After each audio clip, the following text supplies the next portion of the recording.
Imagine holding a camera that is so dangerously good, it threatens to destroy the sales of its own maker's most expensive flagship.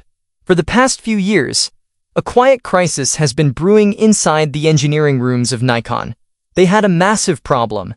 They built the legendary Z8 and the beastly Z9, cameras that won the hearts of wildlife and sports photographers worldwide. But in doing so, they accidentally left a massive, gaping hole in their lineup.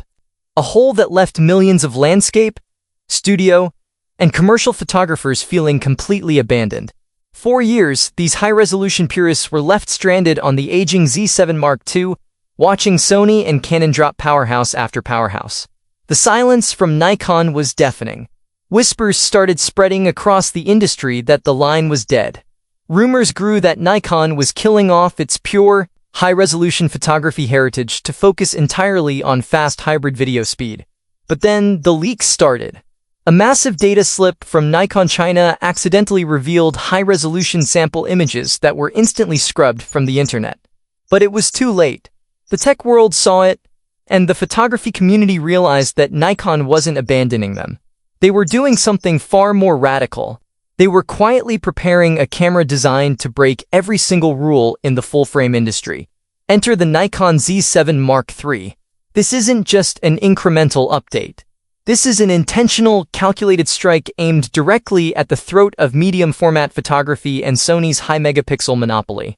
To truly understand why the Z7 Mark III is causing a panic among competitors, you have to understand the fundamental lie of the modern camera industry. For the last 5 years, camera brands have been forcing a specific narrative down your throat. They told you that speed is everything.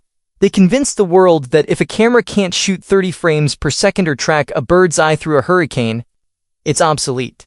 But they forgot about the purists.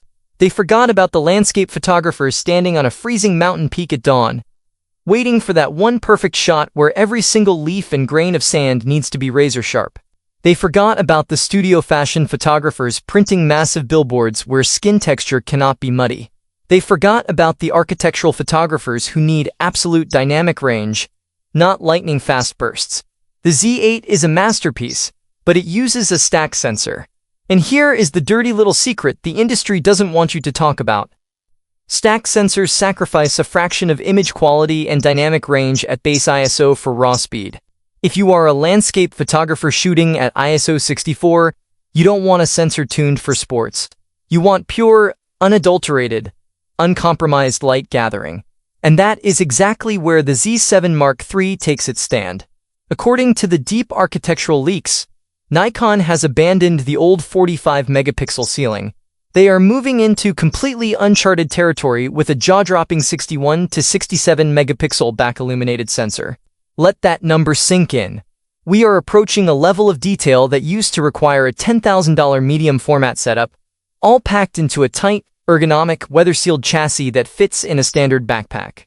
When you shoot an image with this kind of resolution, your relationship with composition completely changes.